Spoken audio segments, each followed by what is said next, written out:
All right, so first play we're going to look at, 2nd and 2, one of the Patriots' first offensive plays. What's going on, everyone? Mike Kadlick, Taylor Kyles here for CLNS Media, back with another episode of the Patriots Daily Podcast. We are powered by Prize Picks and Game Time. We'll talk about them in a little while, but first, Taylor, Patriots lose 41-21 on Sunday to the Houston Texans, and we're here now to break down some of the film. Taylor does a lovely job, as we know, if you follow him on Twitter, breaking down all of the ins and outs of the film breakdown as it comes out, all 22-wise. So we're going to use this segment to break down some more of the offense, focusing more so on the wide receiver specifically. Drake Maye makes his first start and seemingly unlocks some of these sophomore wide receivers. Kayshon, Boutte, DeMario Douglas each score their first NFL touchdowns with Drake Maye at the helm. We're also going to break down some of the rookies and how they're seemingly on the decline over the last couple weeks, Jaylen P specifically. So we'll get into all that. But Taylor, let's do it right off the bat. What do we got for some of these sophomores, specifically in DeMario Douglas and Kayshon Boutte, suddenly playing some pretty good football?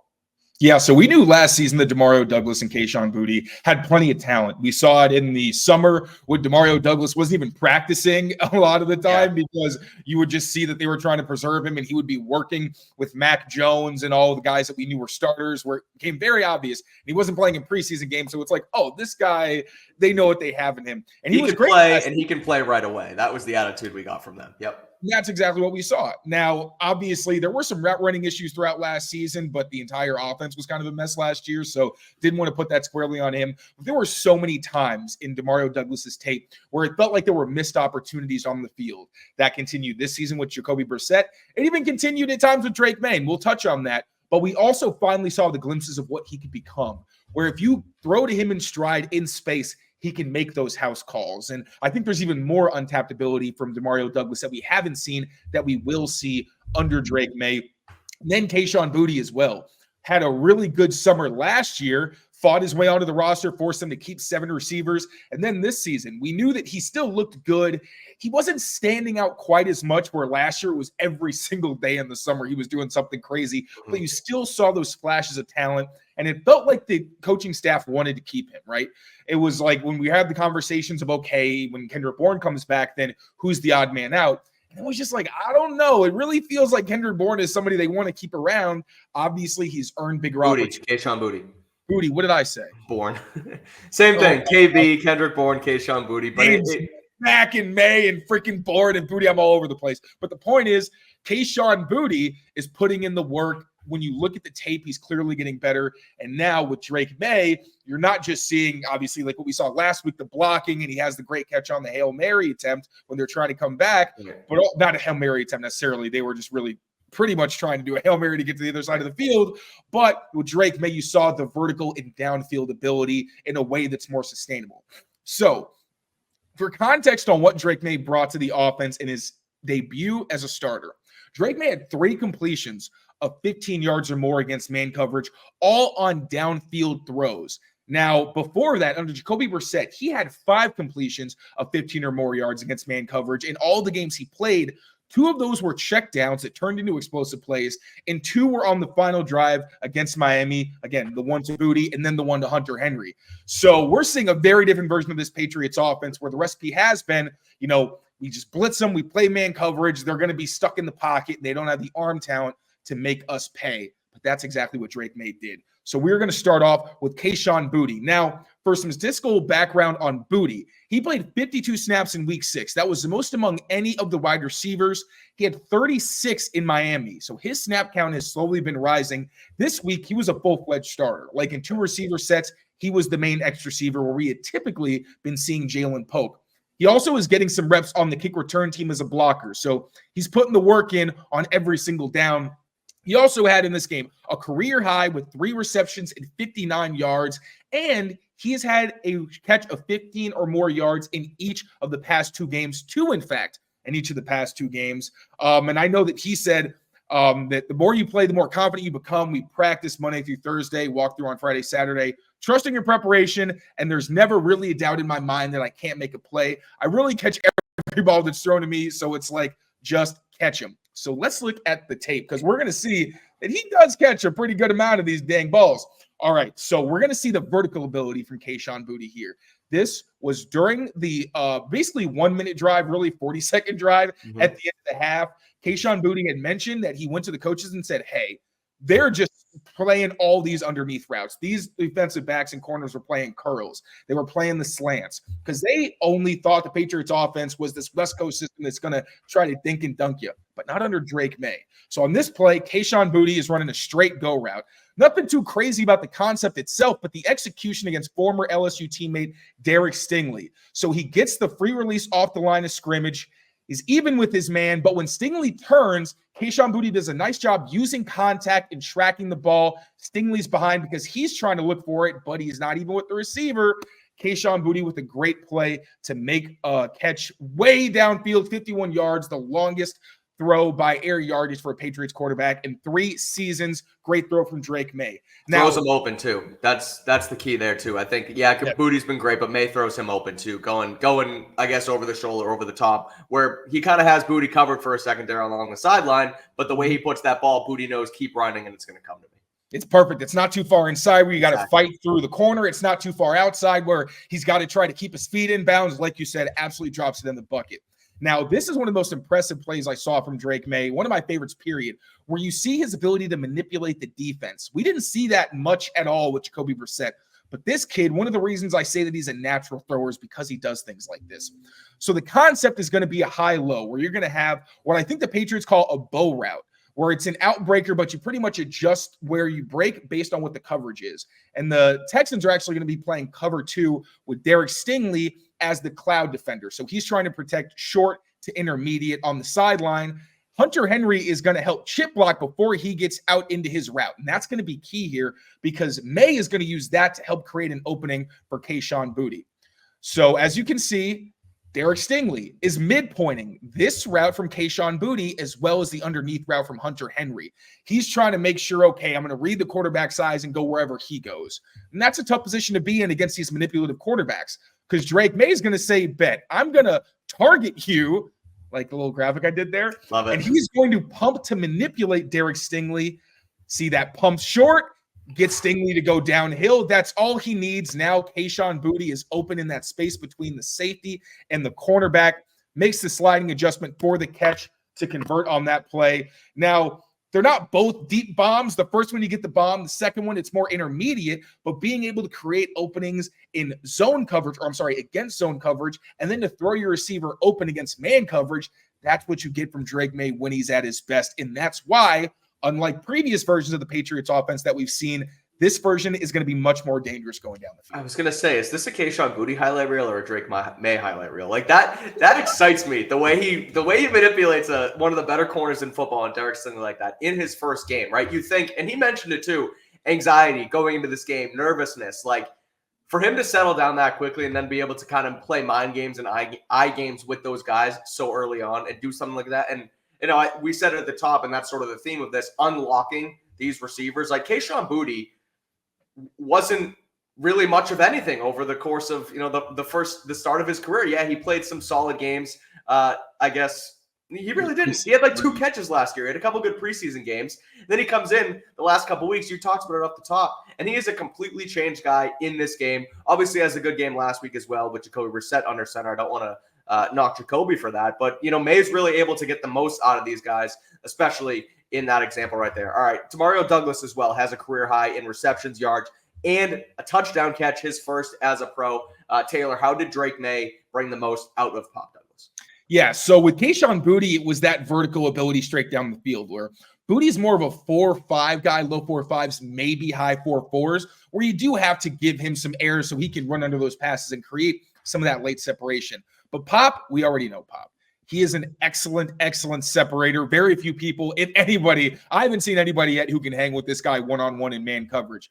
Now, that's been the case since last season, that the Patriots have stunk against man coverage. But if you look at the tape, DeMario's open. He just hasn't had quarterbacks that either were willing to or could get him the ball consistently in ways that capitalized on that skill set. Now, once again, he was not perfect when catching passes from Drake Maye because Drake Maye had some misses of his own. You mentioned those early game jitters. He had the interception. We're going to go through those. And there were some misses, but you also saw the resiliency from Drake Maye, the thing that he said he was the most proud of from his performance, specifically pointing to those in-breaking throws downfield to Pop where he knew he wasn't great for most of the game. Finally, when they hit, it went for a long touchdown. Before I get into the tape, I want to go with some stats for DeMario Douglas because this was a career performance. First off, he's had 8 or more targets, 6 or more receptions, and at least 55 yards in 3 of his past 4 games. So this isn't exactly new. He's actually been heating up. And we even saw, and we touched on this in one of our film rooms, that Jacoby Brissett was starting to target him in the slot on some of their spread and empty formations. So Pop's been building momentum, but now we see that Drake Maye is someone who really is going to lock in on him in these man coverage situations. Now, DeMario Douglas, like Kayshon Boutte, had his first career touchdown against the Texans. He also had a career-high 92 receiving yards and 3 catches of at least 15 yards, his most explosive game as a professional. And the crazy part is, Mike, there was plenty of meat on the bone. He could have had over 100 yards in this game easily for his first 100-yard performance, but we'll touch on that a little later. First, let's get into the tape for DeMario Douglas. Now, a huge advantage in the West Coast offense because it's big on yak. You know, you want to get the ball out of your hands quickly, give your receivers a chance to make these plays. If you have someone who can beat man coverage consistently, especially on in-breaking routes, you're pretty much set. Especially with a quarterback like Drake Maye, where once these guys get on the same page, if you're playing man against them, you're going to say, okay, I'm going to maybe blitz Drake Maye and leave the wide open middle of the field to DeMario Douglas. Or you say, hey, we're going to bracket DeMario Douglas or have a safety drop down and rush Maye with 4. Well, that makes it harder to keep him in the pocket because there's more gaps for him to exploit. And with all those guys' backs turned, if he decides, hey, Pop's covered because they used extra resources, I'm going to run it myself. Or you see like the Kayshon Boutte play where he just goes outside because there's no resource in the middle of the field. And we're actually going to go back to that Boutte play because Pop's perspective on it was very funny.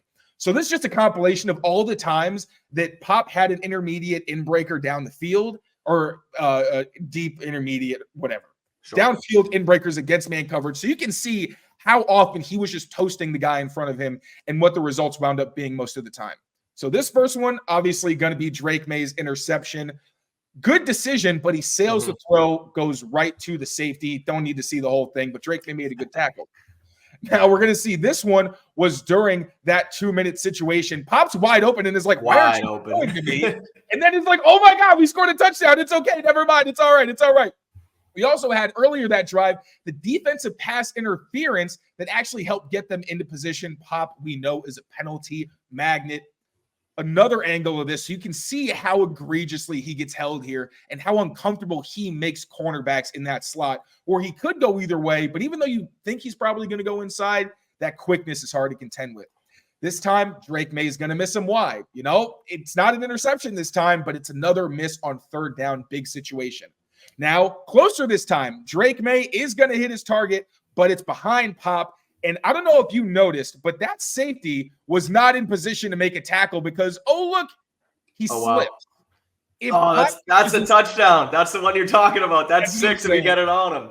If Pop catches this in stride, there is very little chance he's not catching a touchdown, has a 2-touchdown day. Still gets a nice little celebration, though. But this time they finally connect. Once again, Pop making his man uncomfortable. Catches it in stride, outruns his defender. A little stiff arm there at the end for the touchdown. So you see the ability that Pop has. One, he can get open against anybody, especially if you give him space where he can close that gap and make you uncomfortable. But like we saw here was the yards after catch opportunity that he exploited. And he had another one where you saw the ability of Drake Maye to get through his progressions quickly and then make throws from awkward angles and tight pockets. You see starts left, goes all the way middle and right, makes that throw, isn't able to fully rotate, but still gives it pace so DeMario Douglas can make a big play after the catch. We also saw DeMario Douglas with some improvisational ability. Here he is as the bottom man in the stack to the bottom of the screen.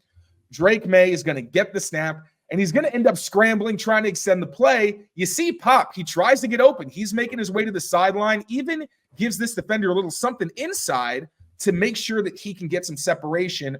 Unfortunately, Drake Maye sails this one. But once again, an example of DeMario Douglas's ability to get open in man coverage, to find space in zone coverage. And as we saw there, he could have had a whole lot more yards. Just obviously circumstances or inaccuracy from Drake Maye kept that off the board. Now, I think the connection with Pop really showed where Drake Maye still needs to grow. The only big mistake I thought he made in this game was his strip sack, where I thought he had an opportunity to Kendrick Bourne, ended up going through 3 different progressions. You just can't do that, especially when you're an empty in the NFL, knowing you have depth guys at offensive tackle against 2 of the best edge rushers in the NFL. Other than that, really my biggest issue with Drake Maye in his debut as a starter was the inconsistent accuracy because of the missed opportunities. But hey, he still did plenty to keep the Patriots in this game before things got out of hand in the fourth quarter. And I think when you see him and DeMario Douglas, it's hard not to think he's got his new Josh Downs, where legitimately we're finally going to see DeMario Douglas and his talent be exploited to the max, because, I mean, you're not going to cover this guy one-on-one. And between him and Drake Maye's scrambling ability, I think the recipe is going to have to change for how people deal with this Pats offense. Yeah, there was a clear disconnect between Pop and Jacoby Brissett through the first, 4 or 5 weeks of the season. And, we saw it on film. We broke it down here on the show a couple times where Pop's open, even if there's a quick little window where Jacoby's just got to get him the ball quickly. And I don't know if Jacoby just didn't have the trust in him, if he just didn't know, I guess, why, or not why, but he didn't have the trust to get the ball to Pop. And now, clearly, Drake Maye has that early on in game 1. Having that monster game for himself. And so that's only going to grow, and Maye's only going to learn from a lot of those misses. Now, that's the kind of stuff that it comes and goes with Drake Maye, and we kind of know that coming in, where he's going to hit a guy in stride for the long touchdown to Pop, and he's going to miss him a few times. Now, that stuff you have to build on. You have to grow with that, and that's only going to come with reps and with games moving forward. So it's exciting. You mentioned it as sort of his Josh Downs in New England, and that's exactly what it looks like he's going to become here, because some of those plays, he really should have had a touchdown. Now I'm mad watching that. I can feel I saw the All-22. I was like, oh, no. I can feel TC McCartney, and I don't know if they're like this in their film room, but I can feel TC McCartney and Alex Van Pelt just down Drake's throat. Like, why are you not hitting him in stride? You got to go there. That's a touchdown. But he's learning. He's young, and it's only going to go from there. But, later on, that's something that a coach will rip a guy for his accuracy. Obviously, for Drake Maye's first game, he's only going to continue going. All right, we're going to get. I just want to touch on really quickly. Yeah. Also, some of those plays, I didn't specifically mention it because we kind of touched on it yesterday during the 2-minute drive. But Drake's ability also to make those throws with guys bearing down on him and his quick release. Everybody wanted to talk about Drake. His release is so slow. It's so mechanical. Blah blah blah. If you watch Drake Maye's tape, when the pocket's closing in, he knows how to adjust his arm angle and how he's throwing the ball to make sure he can still get it out. And I feel like in that check down that we showed towards the end of the DeMario Douglas package, that showed it. He's literally about to get hit and still releases the ball. You saw it a few other times where he's literally a half second away from getting hit and still manages to throw it. So there'll be the ability to maximize just the pockets he's in and the throwing windows. Hard not to be 100%. That the off-platform stuff there is incredible, and you're going to have the misses too with the interception, which was high, and then the one across the middle that we just talked about. But overall, mostly positive, I would say, from Drake Maye TV. We're going to get into some struggling receivers in just a minute, Jaylen Polk specifically. But first, a quick word from our friends over at PrizePicks. It's the best way to get real money action on sports with over 10 million members and billions of dollars in awarded winnings. PrizePicks has made daily fantasy sports accessible to all. You just got to pick more or less on at least 2 players, and you have a shot at winning up to 100 times your cash. So make sure you join us and run your game all season long on PrizePicks.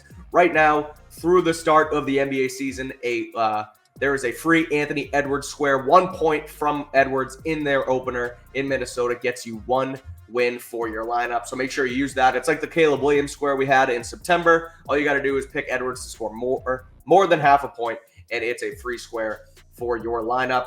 PrizePicks is members first, so all your withdrawals are fast, safe, and secure. When your picks hit, you get your money in as little as 15 minutes. So make sure you sign up today and get $50 instantly when you play $5 using code CLNS on PrizePicks. Download the app today. Again, use code CLNS to get those $50 instantly after you play your first $5 lineup. PrizePicks, run your game. We're also powered by Game Time here on the CLNS Media Network. And right now on the Game Time app, you can get into Patriots versus Jaguars for as little as $122 at Wembley Stadium in London. They have the Game Time Picks feature that filters out the fluff and shows you only the incredible deals on great seats, so you don't have to waste time searching through thousands of tickets. They also have the Seat View feature where you can see exactly where you're going to sit and what the field is going to look like from your seat. Not all ticketing apps have that, but Game Time does.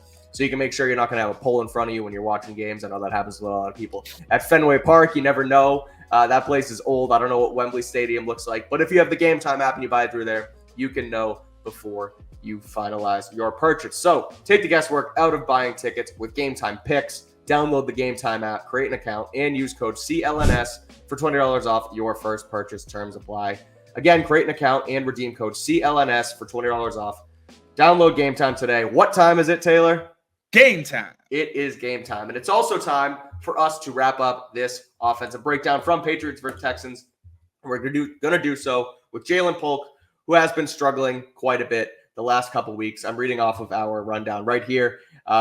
He had 40 offensive snaps in week 6 against Houston, which was the second most against 4 wide receivers. Had 55 snaps the week before against Miami. And since week 4, Taylor, this is startling to me. 5 catches on 16 targets, where he had before that 5 catches on 6 targets from weeks 1 through 4. So they're still targeting him, but the success rate on these targets is dropping significantly. So what's going on with Jaylen Polk? What have you seen from the young wide receiver who we all hoped would turn into this team's X after just a week ago with Drake Maye coming into play? Yeah, so I will acknowledge that Jaylen Polk is kind of in a tough spot. Now, ideally, he's more of a Z slot receiver type, but because they've kind of been tinkering with their lineup a bit and trying to figure out where guys work best, we've seen more of Jaylen Polk, like you mentioned, at X, where he's really not best suited because he doesn't have the speed. He's not really a big guy, so he doesn't have the traits that usually help you win in those one-on-one matchups consistently. Now, I did think he might have been their best option, going back to the draft before they got Javon Baker, because he's still a good contested catch receiver. He has just enough speed to win on those, Drake Maye moon balls where he has time to run under it. But really, you don't want him in those one-on-ones against, Christian Gonzalez type top cornerbacks. So that's been one reason that he hasn't been getting a ton of separation. But then on top of that, what's compounding it is the fact that the strong hands that he was known for in college have not been showing up.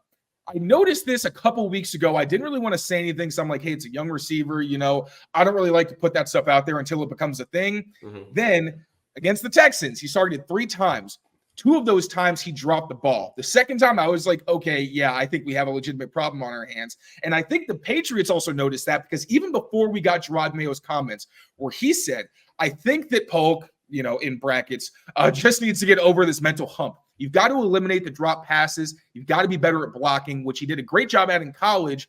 And then at times throughout the season, he just has to continue to grow, and he has to work harder, has to pay more attention to the details. And we fully expect him to grow into a receiver that's dependable on run and pass downs. That blocking comment is another thing that I was kind of like, because you see every once in a while, like against Miami, he shoved one guy into another guy on a block that helped spring Antonio Gibson for a big run. So it's not like he's non-existent, but the impact has been minimal. He's done very little that really stood out to me. If anything, when I think of Jaylen Polk blocking, other than that play against Miami, I think of Seattle, where a safety came down on a kind of block that he was great at in college and blew him up. So I think they're disappointed in the blocking. And now we're going to get into the details, because one, Kendrick Bourne went from playing 15 snaps against the Dolphins 2 weeks ago to last week playing 34 snaps against the Texans. And he was the primary Z, where Kayshon Boutte was the X. And usually, again, we've seen Polk as that X where Boutte was last week. One, I think they know that Kendrick Bourne is a receiver they want out there. He's a veteran presence. He's reliable, and they want to get his legs back under him. But also, it feels like Jaylen Polk, even though he played the second most snaps, is starting to slip a little bit down the depth chart, to where before it felt like it was maybe Boutte, Polk, and Pop, and then Kendrick Bourne mixing in. Now it's Kendrick Bourne who's in that top 3 rotation, with really Jaylen Polk as that 4th guy in the rotation. So let's look at the drops first, because like I said, this wasn't a new problem for him. This was something that actually popped up going all the way back to the San Francisco game a few weeks ago. So Jaylen Polk, bottom of the screen, is going to run a curl. Now, he has a chance to make a play on this. You see his hands are on the ball. Ball gets punched out. Can't let that happen when you are a possession-type receiver. Happened on another opportunity, this time on a dig route, where he actually does get some separation. I know we were saying maybe he should have thrown to Pop, but my thing was, well, really, he should have caught the ball. This was a big opportunity to move the chains in a situation they were trying to come back, and you can really see here, put it in slow motion, the ball hits him in the hands. It's not perfect necessarily, but that should be catchable, bounces off, and is almost intercepted, right? Happened again against Jalen Ramsey when they played the Dolphins. Now, this is tough. It's not the same quality of drop as the other ones, but still, this ball is on your body, and you allow the defender to punch it out against you. Now, this is something that got worse, I think, against the Houston Texans because these were unacceptable drops. Here, during the 2-minute drive, Drake Maye sees that DeMario Douglas is essentially bracketed, so he says, okay, I'm going to go to Polk one-on-one. Mm-hmm. Polk does a solid job getting separation at the top, but then isn't able to finish the catch right there. Like you see, the defender doesn't even do enough that he should have dropped that ball. You got to secure that with your late hands like he showed, just finish. Here, he gets even more separation. This was a worse drop that made me think he's in his head. He's wide open, just flat out. Oh, man, that can't happen. That's just, yeah. But then I could tell even more it felt like he was getting in his, or he was in his head because his route running wasn't very good. There were 2 times where he either didn't run the wrong route or he didn't run his route well. Now, on this example, Jaylen Polk at the bottom of the screen, the concept, it looks like, is a mirrored go-out concept where the outside receivers are running goes, the inside receivers are running out routes. Now, this is a concept where instead of running the go route, like you see at the top of the screen, because you're going to get cover 2. So they're getting the same technique to both sides. This is a mirrored concept like you see a lot in college. As you can see, he's actually going to run a hitch that's going to put him and DeMario Douglas in the exact same area. Now, luckily, Drake looks to the left and ends up scrambling, but DeMario Douglas and Jaylen Polk are standing right next to each other. This is never supposed to happen. If anything, there's a possibility that maybe if he got soft coverage, he could have converted this to an out. That was going to be my thought. Do you convert with off coverage? But that puts 2 guys in the same spot. So, yeah, I guess you could, in theory, be running an out route, but still, it puts guys in basically the similar spot on the same read. Right. So maybe you're thinking, okay, because the defender is kind of sitting on it a little late, maybe he thinks it's off, but he still should at least be going outside on this to convert it. So, yeah, wasn't a fan of that route right there. Drake Maye ends up scrambling, but this is the real killer. This was on the offense's last play of the game. Jaylen Polk, it looks like, is supposed to give his eyes as he crosses this linebacker. And you can tell because you see Drake Maye tries to throw it to him, double clutches. Right, basically just has to throw it early. And I'm going to go to the end zone angle to give you a better idea of how this happens because it's just a poor effort from Jaylen Polk, poor awareness. Now, once again, he's starting to cross this linebacker. Maye wants to throw to him right here, isn't open, has to buy time, and then just lets it go again before Polk is even looking at him. Now, Polk turns and is like, oh, the ball's on me, and does a solid job to bring it in.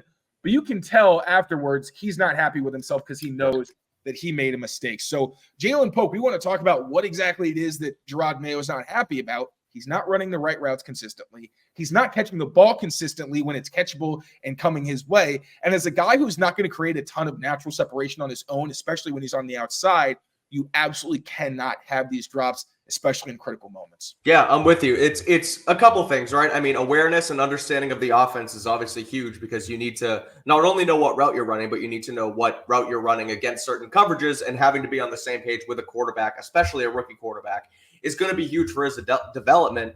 And then the drops too, obviously. If Drake Maye is going to put a ball where it has to be, he's expecting his wide receivers to catch it. And if he doesn't catch it, he's going to be more hesitant to go that way. And that in turn can ruin his development and ruin the chemistry with these guys. Now, I think I like the way you sort of framed this from the start, where let's not make it a big deal until it is a big deal. Because if we're just throwing, oh, this guy has a drop problem on a guy who doesn't really have a drop problem, that's just adding unnecessary fuel to a fire.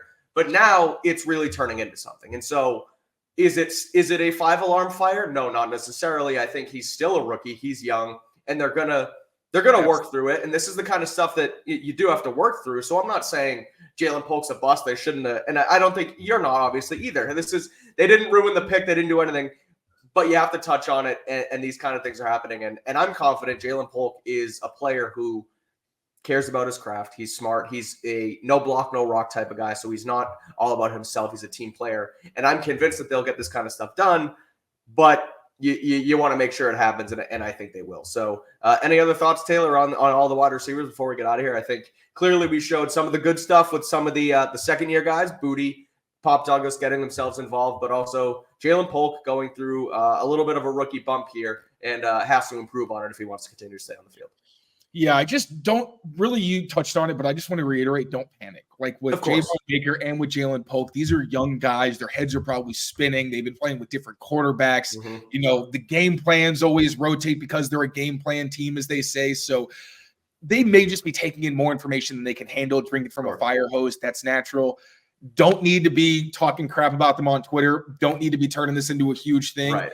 Be patient. Like with Kayshon Boutte, the poor kid got benched basically for an entire season until the team got really desperate. Just going to mention that. Yeah. You know, and sometimes you just got to get a clear head, different perspective, and then you can play fast. That's all this is. Be patient with these guys. But at least we do have the guys from last season stepping up. Clear that they're going to have some pretty big roles as this offense moves forward. I'm excited to see how the passing game continues to grow. 100%. Boutte last year, he plays that first game against Philly and is done for the entire season. We thought he was done. We thought he was a bust. I cut him on multiple roster projections. I'm sure you were back and forth on him as well. I kept him on every one. I never cut him. Okay. I never cut him. Yep. All right. Well, as I always clip, I love Boutte. Taylor loves Boutte as well. He looks to be getting better. And maybe we have Jaylen Polk making a turnaround like Kayshon Boutte did from last year to this year in the near future. But that's going to do it here for us on Patriots Daily. We'll be back continuing on this week as the Patriots get ready to head to London and take on the Jaguars. So make sure you rate, review, and subscribe to Patriots Press. And like this video, helps us out. Comment on it. Give us a follow on Twitter at TKyles39, at Mike Kadlick, and at Patriots CLNS. Until next time, thanks for watching. Take care of yourselves. Take care of each other. And we'll see you next time. Peace out, everyone.